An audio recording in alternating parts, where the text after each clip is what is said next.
Olá, amigos apaixonados por ciência e inovação. Este é mais um episódio do Eletricast, um podcast que permite você conhecer a aplicação da teoria científica da engenharia na prática, a partir do relato sobre projetos de pesquisa, desenvolvimento e inovação. Além de mim, professor Euler Macedo, da Universidade Federal da Paraíba, encontra-se presente na mesa virtual do Eletricast o doutor em engenharia Victor Gomes, coordenador da unidade Embrapi no Instituto Senai de Inovação em Sensoriamento. Agora eu vou apresentar um pouquinho o nosso convidado. Ele é doutor em Engenharia Mecânica e Aeronáutica pelo Instituto Tecnológico da Aeronáutica, ITA, em cooperação com a Universidade de Magdeburg, na Alemanha. Possui mestrado pelo ITA e graduação em Engenharia Mecânica pela Universidade Federal de Santa Catarina. É diretor do Instituto Senai de Inovação em Soluções Integradas em Metal Mecânica e diretor da unidade Embrapi em Sistemas de Sensoriamento, onde gerencia projetos para o desenvolvimento de produtos e processos industriais e orienta pesquisas na área de manufatura digital. Possui experiência acadêmica e industrial, principalmente nos temas de simulação a eventos discretos, digitalização e metrologia 3D, gestão da inovação, análise de desempenho tecnológico e organizacional. Seja muito bem-vindo, engenheiro Vitor. Agradeço desde já a sua disponibilidade em estar participando aqui do Eletricast. E já direcionando para o tema do nosso episódio, o que é que consiste esse termo tão na moda, o termo Indústria 4.0? Bom, primeiro, professor, obrigado pelo convite, aos ouvintes do Eletricast também. Muito obrigado aí, muito prazer estar com vocês aqui hoje. O termo, na verdade, é legal a gente falar sobre esse assunto, é um assunto que envolve uma série de áreas de conhecimento, mas eu vou dar opiniões minhas aqui, com base também na literatura, logicamente, né? O termo, a gente fala bastante de indústria 4.0, porque a gente tem falado muito de novas tecnologias de informação, certo? Que são premissas para uma série de estratégias de organização, políticas públicas, né, para que a indústria avance e que basicamente a junção dessas tecnologias com estratégias de atuação da indústria promovam o que a gente sempre busca para a indústria, né? Eficiência de processos e processos sustentáveis. Só que se a gente for parar para analisar, buscar eficiência de processos e processos sustentáveis, isso já é um objetivo que a gente vem falando desde a década de 50, 60, 70, né? Você vai pegar os livros de administração da produção do Slack, por exemplo, você vai achar que uma série de ferramentas, né, própria automatização, enfim, de processos, buscando eficiência de processos e processos mais sustentáveis. O que tem diferente, então, quando você junta essas novas tecnologias de informação, como a internet das coisas, né, Big Data, simulações mesmo, enfim, o que traz de diferente, além de eficiência de processos e processos sustentáveis?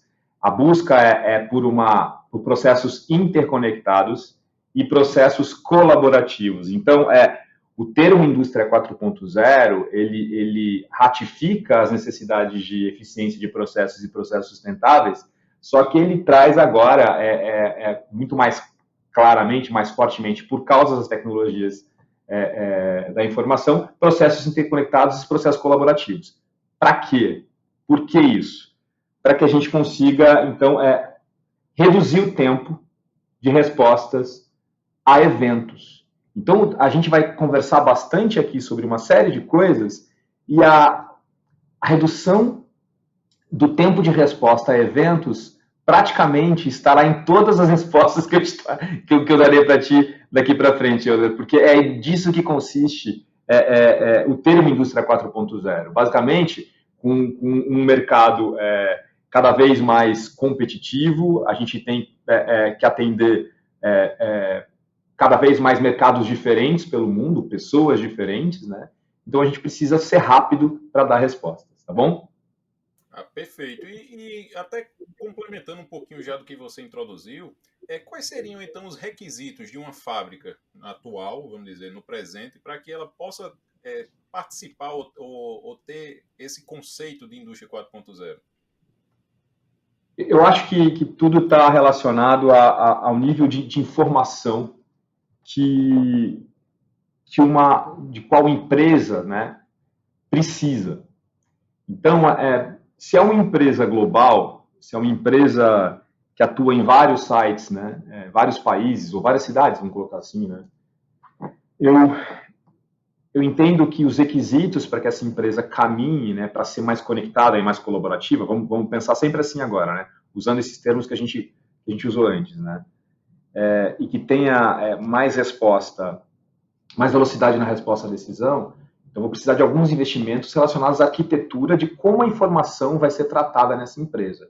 Como que o dado, né, a indústria 4.0 também está relacionado a como é que eu trato os dados, as informações dentro de uma empresa. Toda empresa precisa ter as informações processadas na nuvem, por exemplo? Não. A resposta que eu te dou é não. Se eu tenho uma empresa que tem um site único, dependendo do que eu vou fabricar, talvez eu não precise, né? Agora, dados armazenados na nuvem, talvez eu precise. Então, requisitos para uma empresa ser 4.0 vai sempre depender do que ela precisa. Mas tem algumas coisas que a gente pode apontar, né? Se essa indústria, como eu te disse, ela está relacionada a colaboração, conexão e usar informação para reduzir o tempo de resposta a algum evento, que evento pode ser esse, sabe, Euler? Esse evento pode ser uma variação na demanda de produtos. A gente passou por uma pandemia agora, isso aconteceu direto, né? Você tem uma variação abrupta, né, de demanda. As empresas que tiveram a capacidade de responder mais rapidamente a essas necessidades, parar algumas máquinas, acelerar outros processos, elas apresentaram melhores resultados durante esse processo difícil que nós tivemos, né? Porque elas estavam mais conectadas com as informações, elas estavam fluindo melhor pelas cadeias, né? pelas camadas da cadeia sistêmica, né? Desde a parte de dispositivos até a parte de clientes, né? Então, vai sempre depender do que a tua empresa, em que a tua empresa atua. Para ter dado organizado, você precisa entender como os seus processos estão. Então, o mapeamento de processos é importante. Eu vou entrar em exemplos que são tradicionais da administração da produção, né? Você mapear os processos, conhecer os processos, entender os desperdícios, onde estão os desperdícios, né? E aí já lembra de toda a parte de métodos da filosofia do Lean Manufacturing, né? Identificar quais são os desperdícios, onde é que eles estão nos processos. Mas uma coisa eu posso te afirmar, isso é o primeiro passo, e eu nem estou falando de indústria 4.0 ainda. Se eu sei onde estão os desperdícios, eu consigo aumentar a eficiência, né? Eu não estou falando de 4.0. 4.0 não foca em verificar desperdícios e agregar valor ao processo nisso. Não é só isso do que se trata.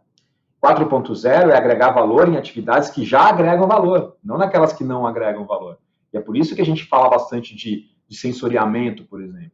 Agora eu quero controlar o que gera valor, identificar anomalia, por exemplo, no que gera valor. E saber quando que essas anomalias ocorrem e quais são os impactos dessas anomalias no processo produtivo no final dele, né? Então, a primeira coisa é organizar, mapear processo, mapeando o processo, saber onde é que estão os desperdícios, identificar quais são os pontos do processo que mais agregam valor, e aí, possivelmente, né, monitorar esses pontos, para que a gente consiga gerar mais valor nos dados captados. Alguns pontos do que você citou, Vitor, já era até um dos pontos que eu ia perguntar aqui. Eram algumas questões que eu ia perguntar mais para frente e você já conseguiu até antecipar de forma muito bacana, porque Legal. eu sei que existem alguns, vamos dizer, alguns preceitos e algumas ferramentas que justamente definem o que é a indústria 4.0. Como, por exemplo, você citou a virtualização, de colocar o dado na nuvem após uma medição, a descentralização das decisões e até da informação também, adaptação da produção em tempo real, ou seja, produzir aquilo que efetivamente já tem até um cliente que já fez o pedido. Então, tudo isso, ou seja, a junção desses preceitos e dessas ferramentas é que consiste, vamos dizer assim, de uma forma muito simplista, o que seria o termo 4.0, ou da indústria 4.0. Não sei se você concorda com isso.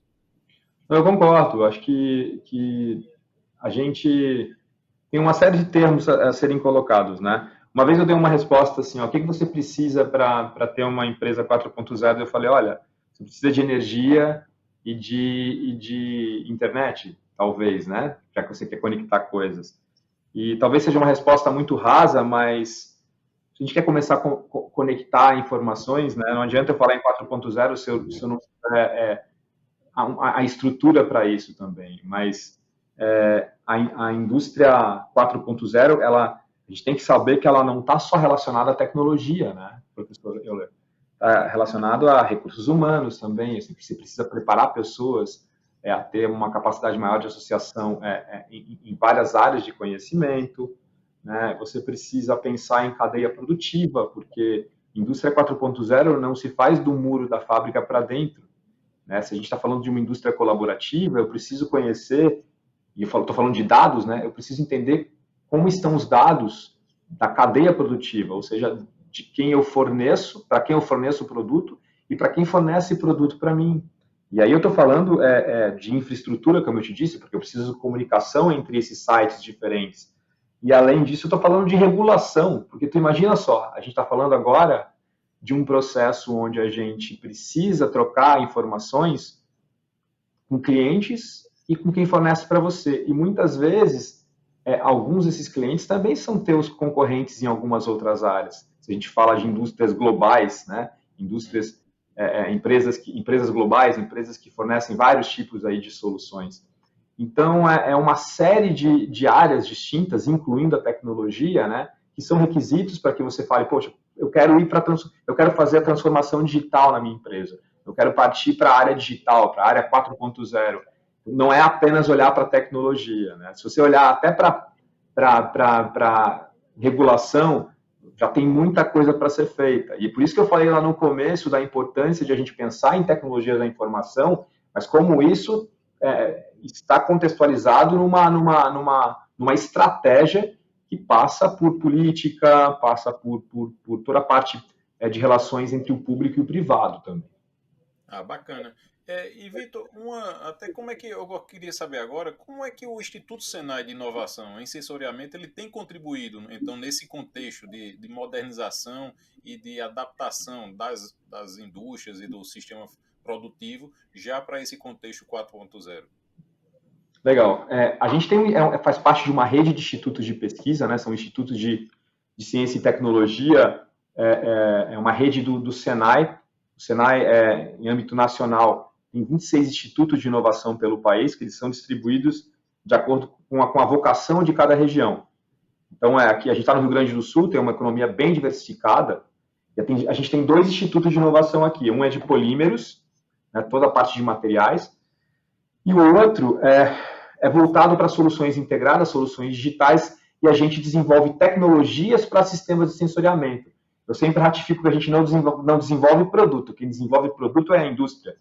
E ela que ganha dinheiro, que precisa gerar valores com isso, né? A gente desenvolve tecnologia. Então, é um grupo de pesquisadoras e pesquisadores que trabalha para desenvolver tecnologia e sim orientado para soluções em inteligência artificial, em firmware, em software, em projetos eletrônicos, né?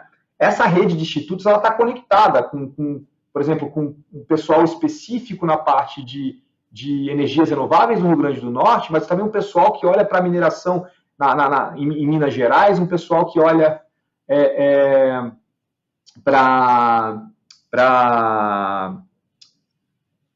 deixa eu lembrar aqui, para a parte de química no Paraná e por aí vai. Então, uma série de atores aí que juntos conseguem trabalhar com soluções. Isso tem muito a ver com a indústria 4.0, que é um mundo multidisciplinar, certo? Só que esse instituto, além de ser um instituto de inovação voltado para... Você tem 2 pilares, basicamente, aqui. Um pilar é software, desenvolvimento de software. O outro pilar é desenvolvimento de eletrônica, né? Só que esses 2 pilares eles estão fincados numa base muito forte, que é a parte de ciência de metrologia. Quando você fala em sistema de sensoriamento, na verdade, você está falando de sistema de metrologia, porque é uma grandeza entrando de um lado e saindo um dado com valor de outro lado, e no meio disso você tem aí arquiteturas de eletrônica e de software. Então, as áreas de pesquisa são basicamente software e eletrônica com uma base muito forte de metrologia. E aí a gente é transversal, acaba desenvolvendo uma série de tecnologias voltadas tanto para a área de agricultura, a gente tem muito projeto na área de agricultura, né? A parte da saúde, né? A parte de máquinas, né? E o importante é que, como é uma rede de institutos de pesquisa, a gente também tem fomentos específicos para pesquisa em áreas distintas, né? Recurso financeiro que divide o risco, né? De desenvolvimento tecnológico com a indústria. E aí tem um ponto muito legal, porque esse instituto é um instituto do Senai, mas ele também é da rede Embrapi, a Empresa Brasileira de Pesquisa e Inovação Industrial, que é uma rede que trabalha também com vários ICTs diferentes, que também atuam em rede para resolver, para atuar nos desafios da indústria nacional, né? E a gente, na Embrapi, é uma unidade de sistemas de sensoriamento. Então, a gente acaba desenvolvendo muito projeto nessa área, também com o fomento da Embrapi, que é um fomento, acho que já está bem conhecido, né? Ela coloca recurso financeiro, né? Dinheiro mesmo, né? De uma forma assim, ó, sem burocracia, né? Do mesmo, eu vou falar como o nosso presidente da Embrapi fala, né? O professor Jorge Guimarães, do mesmo computador que eu estou falando contigo agora, é o computador que eu dou o play para aprovar a liberação de um recurso financeiro. É muito rápido, as coisas acontecem muito rapidamente. Então, a gente tem muitos projetos aí da Embrapi que já aconteceram e outros muitos aí rodando nesse momento pelo Brasil afora. Fora, inclusive, tem um projeto com a Suíça, uma empresa suíça e uma empresa brasileira também desenvolvendo tecnologias no âmbito da indústria 4.0. A gente teve a oportunidade, Vitor, de ter o professor Carlos Eduardo Pereira, Legal. que é o diretor de operações da Embrapi, também já participou do Electricast e apresentou um pouquinho porque eu disse que é uma coisa tão ampla que precisaria de vários episódios só para poder descrever cada linha de atuação dessa, né? Você citou dois aí, cooperação internacional e outras grandes atuações, vamos dizer, da Embrapi. Então, a gente também fica muito feliz de estar tendo essa oportunidade de ter um instrumento tão importante, né, como a Embrapi aqui no nosso país. Desculpa te interromper, mas eu acho importante mesmo até trazer uma coisa importante, tá? A Embrapi, ela tem possibilitado o desenvolvimento, como eu te falei, de projetos com a indústria, mas também de repatriação de pesquisadores. Muitos pesquisadores estavam fora do Brasil, a gente acaba trazendo de volta. Então, aqui no Rio Grande do Sul, tem casos disso. Eu trouxe gente dos Estados Unidos, fez doutorado lá fora, acabou ficando nos Estados Unidos, acabou voltando para trabalhar com a gente aqui no Brasil na área de ciência de dados, né? Tem um outro colega que estava no Reino Unido, trabalhando numa empresa também na área de inteligência artificial. A gente trouxe para cá para trabalhar em projetos da Embrapi, acaba sendo pesquisador aqui do nosso quadro de funcionários. E uma colega que estava no Japão, trabalhando numa empresa voltada na área aeronáutica, né, na parte de simulação numérica, e também voltou para o Brasil, isso tudo por causa de movimentos como o da Embrapi. Então, acho muito importante para aumentar aí a capacidade nossa de desenvolver ciência e tecnologia. Não sei se pode dizer a data que a gente está falando hoje, pode dizer, Euler? Sim, claro. Hoje é dia 9 de julho, ontem, né, foi um dia especial para quem trabalha com ciência, né, com tecnologia, que foi o dia do pesquisador, enfim, o dia dos pesquisadores, da pesquisadora. Bom? Da ciência também, então, é realmente muito importante, Vitor, esse tipo de instrumento, porque, como você falou, é algo estratégico para o país, né? A gente, enquanto não tiver condições realmente de reter esses talentos e esses cérebros que aqui a gente forma tão bem, porque eu também tive a oportunidade de ter experiência no exterior, eu confesso que a universidade que eu estava não queria nem que eu voltasse. Então, era oferecendo bolsa, aquilo outro, só que tem aquele vamos dizer, aquele papel também como brasileiro de tentar contribuir com o país. A gente sabe que tem muita dificuldade, as coisas não são fáceis, mas eu acho que tem muita possibilidade sim. E instrumentos feito a Embrapi e diversos outros que a gente também tem, permite esse tipo de realocação, né? E trazer a pessoa para estar junto da sua família, com sua cultura, e com certeza o rendimento desse tipo de profissional é totalmente diferente. Sim, verdade. Vitor, hoje são quantos colaboradores que o Instituto Senai de Inovação possui? Se a gente considerar, eu vou chamar de pesquisadores, assim, entre funcionários e bolsistas, que a gente tem aqui funcionários que são doutores, mestres, graduados, mas a gente também tem bolsistas de doutorado e de mestrado, enfim. Nós somos hoje em 120 pessoas, contando já com o administrativo também. Funcionários na faixa de 65 pessoas, funcionários, CLT, né? Pessoas com CLT. O restante é bolsista, né? Pessoal que atua com bolsa. São muitos bolsistas também, o que é um papel interessante também de um ICT atuando, e eu estou falando bolsistas da Universidade Federal do Rio Grande do Sul, da Unicinos, que é uma grande universidade privada que tem aqui perto, da PUC, né? E por aí vai. Então, são bolsistas de várias universidades, né? Que também é necessário, não funciona, né? Você não trabalha com pesquisa aplicada sem pesquisa fundamental, né? Então, você tem você bota o ecossistema para funcionar. Não sei se essa palavra ecossistema é interessante, mas você bota esse meio, então, de pessoas que trabalham com ciência e tecnologia para funcionar e, logicamente, né, no nosso caso, né, quem é responsável por acender vamos chamar assim, essa chama, né, de ciência e tecnologia é a indústria, né? A gente trabalha com demanda para industrial, né? Quando você trabalha com pesquisa fundamental, você tem as demandas das áreas tecnológicas muito importantes para que a gente consiga atuar.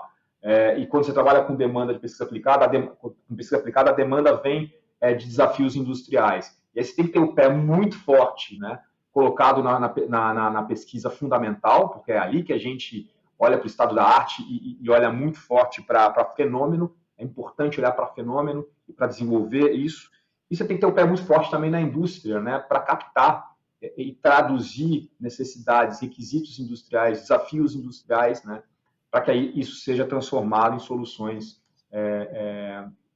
tecnológicas, enfim, para resolver problemas industriais. Bacana. E você falou uma coisa que eu também achei interessante. Você falou o termo indústria. A demanda vem da indústria. Mas uma coisa que eu queria que até você esclarecesse aí para os nossos ouvintes. Imagine que você tem uma indústria na sua cidade, aqui você está ouvindo nosso episódio, e quando se fala em indústria 4.0, a maioria das pessoas pensa logo nos braços robóticos, inteligência artificial e outros temas que estão bem vigentes, estão na moda. Então, eu queria fazer uma pergunta. É possível implantar conceitos da indústria 4.0 em indústrias mais antigas, ou seja, adaptando o que tem já o parque industrial disponível, adaptando o maquinário e os equipamentos que essas indústrias possuem, ou é necessário comprar tudo novo? Não, certamente que é possível, né? O que é impossível é a gente pensar que tem que comprar tudo novo, né? Não dá, né? A gente não vai agora a partir de um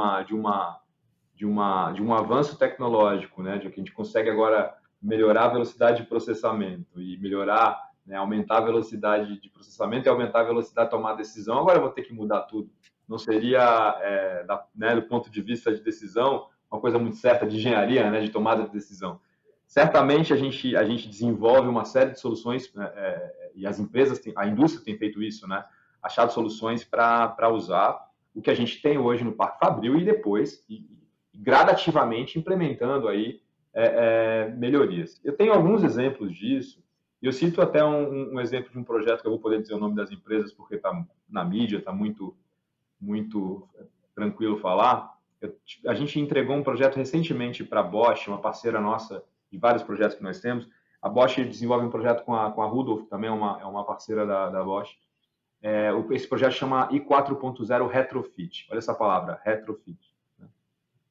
Já diz muita coisa, né? Sim. É justamente um projeto para trabalhar com predição, né? Com manutenção preditiva em máquinas que naturalmente não vieram já, não são máquinas extremamente novas, são máquinas boas, logicamente, mas é um projeto que vem dessas empresas, da Bosch, principalmente já antigo, que eu digo, ela já atua com isso há algum tempo, atua com transformação digital, enfim, em várias camadas, em vários processos, e aí é um projeto que mostra que não adianta você olhar só para um site de uma empresa, você tem que olhar para toda a tua cadeia produtiva. E ela mostra muito o seguinte, esse projeto mostra muito o seguinte, primeiro, é importante que você, para trabalhar com predição de falha de máquina, por exemplo, entenda sobre o processo. Para entender sobre o processo, Euler, não necessariamente você tem que ser especialista em linguagem computacional, em programação, não, você precisa. Qual é o processo? O processo é fresamento, o processo é torneamento, você tem que entender do processo de fresamento, entender o que é falha e o que não é falha, o que é anomalia e o que não é anomalia, né?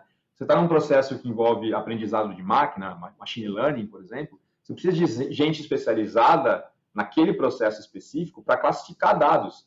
Então, não é um cientista da computação que vai simplesmente sozinho trabalhar. Você precisa do cientista da computação, você precisa do engenheiro de automação e você precisa do técnico especialista naquele processo. Fresamento, por exemplo, né, para saber o que é anomalia em qualidade superficial, o que é anomalia em desgaste de ferramenta e por aí vai, e vibração. Enfim, então projetos como esse você pode sim pegar alguns sensores até um pouco mais simples, não nem desenvolver, não precisa às vezes desenvolver tecnologia nova ou sensores específicos, mas pegar alguns sensores já de mercado e aí sim entender quais são as grandezas que devem ser associadas para eu conseguir classificar dados, ou seja, reter a assinatura de dados correta de um equipamento para saber que aquela assinatura de dados do tipo A, ela está relacionada a um processo ok, e que um outro tipo de assinatura digital, diferente dessa do tipo A, representa anomalia. E tem um terceiro caso, qual é o tipo de assinatura digital, né, de dados que eu vou ter antes da anomalia acontecer. Então, eu tenho o ok, eu tenho a anomalia, e eu tenho o antes da anomalia acontecer, percebe? Tentando explicar de uma forma bem tranquila, é possível, por meio desses dados, né, analisar, então, quando que uma falha vai acontecer. Só que, para que isso aconteça, eu preciso classificar essas falhas, eu preciso entender como essas falhas acontecem. Isso não funciona sem o operador, sem o especialista. Só que o que eu preciso aqui é trabalhar muito forte na comunicação. Tanto na parte técnica, logicamente, a gente desenvolver protocolos específicos de comunicação entre máquinas e outros dispositivos, né? Saber onde é que eu vou coletar dado, onde é que eu vou armazenar dado, onde é que eu vou processar dado. Tudo bem, isso eu tenho que saber, eu tenho que pensar em arquiteturas de software, tenho que pensar sobre sensoriamento, tenho, mas eu tenho que ter comunicação entre pessoas, continua sendo fundamental comunicação entre pessoas para que o processo de 4.0 ocorra. E você me perguntou sobre máquinas antigas, entendeu? Então, estou te dando a resposta. Olha, tudo isso a gente também ainda continua dependendo de pessoas, e sim, é super possível e tem que ser assim, né? Para você começar a transformação digital, você tem que envolver todos esses atores aí, stakeholders, enfim, pessoas do processo produtivo, pessoas de ciência da computação, de mecânica, de eletrônica, e aí atuar para resolver cada um dos seus problemas. Nesse caso específico, é importante que a tomada, né, de decisão sobre, por exemplo, uma arquitetura de software, ela tenha um objetivo específico. Qual é o objetivo? É comunicar de um site, de uma empresa, para outra empresa que está numa outra cidade ou num outro país, se vai ter falha naquela máquina. Porque se vai ter falha naquela máquina, eu consigo preparar o meu processo produtivo, né, em relação àquela falha que ocorreu, que pode provocar parada ou pode provocar um atraso no processo produtivo. Do que é que eu estou falando? Eu estou falando do que eu te disse na primeira resposta. Estou falando de redução do tempo de resposta a eventos. Entendeu? Eu consigo pegar informação lá de um fornecedor e ajustar o meu processo produtivo no meu site, na minha planta. E você falou, tiveram algumas palavras importantes aí na sua fala, Vitor, principalmente a questão de pessoas. Então, o aluno de engenharia ou o estudante que tiver ainda vamos dizer, achando que vai só chegar na indústria e vai colocar lá o conhecimento técnico dele em prática, não. Você vai, antes de ter isso, vai ter que ter justamente essa etapa de conversar com as pessoas, entender o processo e poder até, vamos dizer, estar imerso naquele problema, para poder sim, a partir daí, tomar decisões adequadas e aplicar a sua solução. E o outro ponto que você falou, assim, não é nem fazendo propaganda, como você falou, a marca já da Bosch, um exemplo que eu acho fantástico para essa aplicação da indústria 4.0, eles pegaram um torno mecânico bem antigo que eles tinham lá, e foi um dos primeiros cases que eles conseguiram automatizar, colocar vários sensores para poder aplicar o conceito da indústria 4.0. Isso eu achei fantástico. Legal. Vitor, e já finalizando aqui, ou partindo para o final do nosso episódio, eu queria saber, hoje vocês são unidade Embrapi, você já falou que uma metodologia muito fácil até de apresentar fomento e promover, vamos dizer, essa interação entre o setor produtivo e a academia ou o setor de pesquisa que vocês estão inseridos. Então, caso alguma empresa ela tenha interesse de fazer projeto com vocês, como é que ela deve proceder? Bom, a Embrapi, ela promove uma série de eventos em algumas empresas que solicitam isso para ela. A gente chama de Embrapi Day, né? Onde várias. Se pega uma empresa da área de implementos agrícolas, por exemplo, ela vai lá, a Embrapi leva várias unidades de acordo com o desafio que essa empresa coloca e a gente conversa, passa aí uma tarde conversando sobre possibilidades de atuação. Isso é uma forma, né? Uma outra forma que a gente sensibiliza é participando de eventos, logicamente. E se a empresa quiser entrar em contato diretamente conosco, eu deixo o meu e-mail aí com vocês, é só escrever para mim. Não sei se você vai colocar. Eu posso colocar na descrição do episódio, Vitor. Então, Legal. O e-mail está aí, é victor.gomes.senairs.org.br, mas você coloca aí.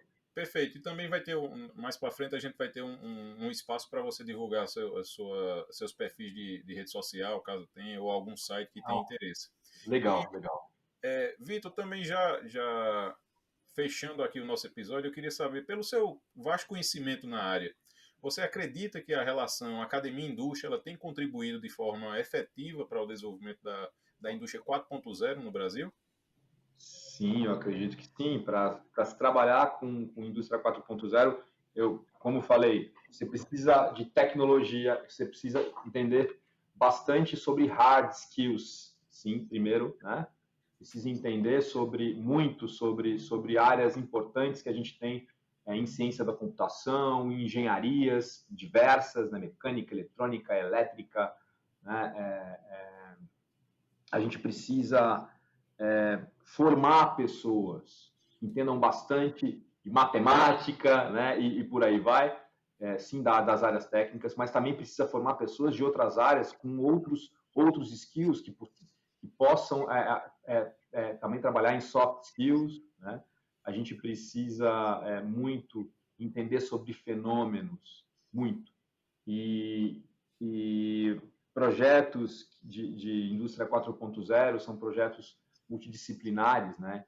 Então a gente precisa muito dessa parceria com a indústria, entre a indústria e entre universidades. Mas o que eu acho que é importante também é a gente identificar algumas lacunas que nós temos na academia. Eu falo muito tranquilamente porque venho da academia, né? Eu acho porque a gente precisa trabalhar com ciência, aplicar logicamente isso de uma forma interessante, né, para soluções nas cidades, para soluções em meio ambiente, para soluções na indústria, na medicina, né, na saúde, enfim. Mas o que eu acho é que a gente tem que pensar em algumas lacunas. Temos algumas lacunas, temos. A gente agora precisa repensar também a formação de algumas pessoas. A gente está falando o tempo inteiro de uma indústria interconectada e colaborativa. Eu, quando entrei na escola, nem na faculdade, na escola, né? A gente sempre aprendeu e a gente sempre fez prova sozinho, né? A gente sempre aprendeu a estudar sozinho e fazer as coisas de uma forma solitária, sozinha, né? Um pouco mais solitária, e sempre foi avaliado de uma forma solitária, numa forma sozinha. É a minha nota, não é isso? A nota do eu é a nota do Vitor. E até hoje eu sou professor também ainda, né, numa pós-graduação aqui na Federal do Rio Grande do Sul, e a gente avalia as pessoas pelas suas notas, né?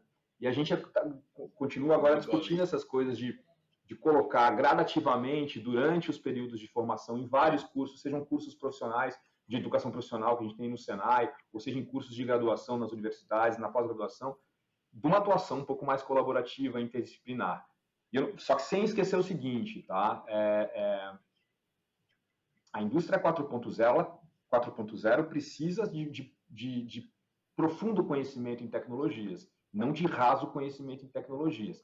A interconectividade, a interconexão entre disciplinas é muito importante, mas em cada uma dessas disciplinas tem que ter profundidade, entendeu? Não pode ser raso. Então, essa que é a importância que a gente coloca, né, para a universidade tá sempre junto, né, da indústria para desenvolver conhecimento e de ICTs como o nosso, né, para que a gente consiga juntar fomentos específicos, pesquisadores e pesquisadoras que já estão atuando em projetos com indústria, mas que passaram durante a academia, que foram formados pela academia, tá bom?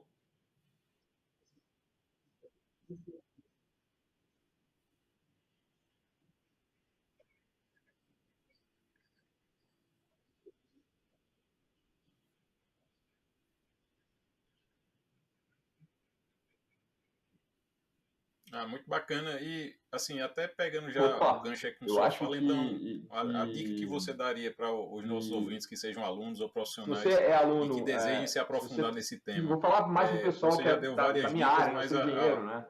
ponto final aí que eu queria, Ou cientista vale da a pena migrar computação, para essa enfim, se você faz especialidade? Você acha engenharia que tem elétrica, mercado?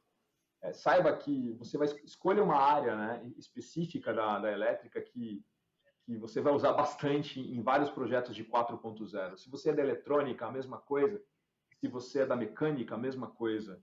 E da ciência da computação, tem um mundo, né, também para você aí. Na parte de engenharia de software, né, de arquitetura, quem gosta de arquitetura de software, essa parte aí é a parte que a gente precisa muito no mundo, no Brasil. Mas se você também gosta de full stack, gosta de código, legal também. O que importa é que você mergulhe na parte principal da sua formação, né? Porque talvez especialista em 4.0 seja um termo que eu não sei se existe. Você é especialista numa área profunda e dali você consegue ter possibilidade de atuar em projetos complexos. O que tem junto, o que tem que ter, né? Que deve existir para todas as profissões, cada vez mais, é poder de associação. Então, você tem que profundamente escolher uma área. A minha área de doutoramento é simulação e eventos discretos. É um pontinho no oceano de uma área de formação. Né? Eu trabalho lá com uma parte específica, mas você tem que ter o poder de associação de outras áreas. Eu acho que isso serve muito para várias questões na área da ciência e tecnologia. Para a indústria 4.0 não é diferente. Se você vai atuar eu mencionei lá, com tecnologias, recursos humanos, cadeias produtivas, infraestrutura, regulação, é um mundo de coisas. Eu estou falando desde, poxa, na área do direito, na área, muita coisa em economia pra caramba, muita coisa na área social, se você é parte, né, das ciências sociais, muita coisa na parte de infraestrutura, né, política, muita coisa na parte de política também, a gente precisa definir uma série de questões relacionadas a políticas privadas, públicas. E na parte de tecnologia, sim, um mundo aí, um mundo para a gente entender que o caminho do dado, né, desde que você coleta um dado até ele chegar na camada que você deseja, sistêmica, ali da pirâmide da automação, né, ele tem que agregar valor, tem que ter valor e tem que agregar valor para o processo produtivo.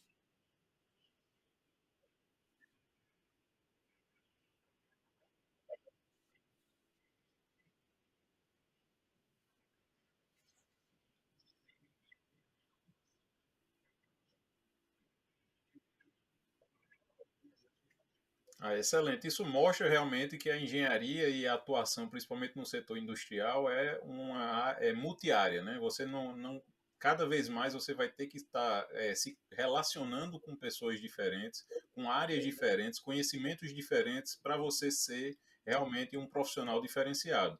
E o que o Vitor falou é super importante. Não adianta ter conhecimentos isolados. À medida que você pega uma aplicação ou uma solução que você teve para uma aplicação completamente diferente, chegar um problema, você correlacionar isso com Obrigado, esse professor. Eu problema também e gostei colocar em bastante. Grande prática. Aí abraço para sim vai você. ser Até a realmente o próxima. diferencial de um profissional, né? Então, muito obrigado, Vitor. Eu agradeço aí a sua participação, muito rica. Gostei bastante aqui do nosso bate-papo hoje sobre Indústria 4.0.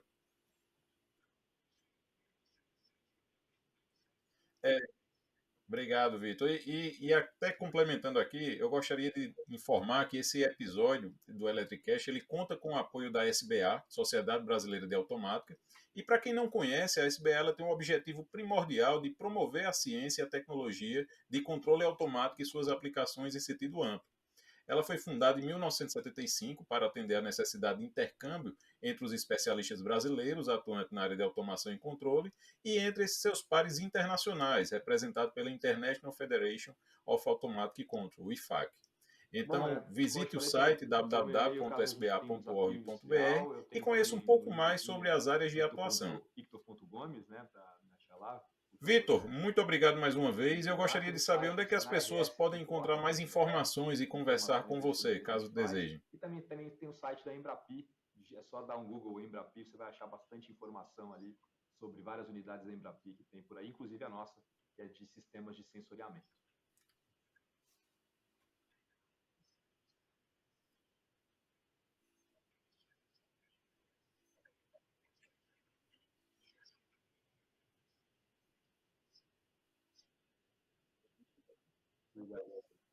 Obrigado. Muito bacana. Todos esses endereços vão estar constando na descrição do nosso episódio, então, caso tenham interesse, podem entrar em contato com o engenheiro Vitor e, com certeza, pela simpatia que ele vai receber e atender muito bem. Então, muito obrigado, espero que tenham gostado deste episódio. Não deixe de enviar seus comentários, feedbacks para as nossas redes sociais, pelo site, fanpage no Facebook, Instagram, tudo @Eletricast. E também, caso se interessem, podem me adicionar no LinkedIn, é só procurar Euler Macedo, ok? Para você, ouvinte, que estiver curtindo esse episódio pelo Spotify, não esqueça de clicar lá no botão seguir. E se você estiver ouvindo pelo iTunes, deixe suas 5 estrelinhas e comentários, que eu vou ler tudo. Muito obrigado e até a próxima.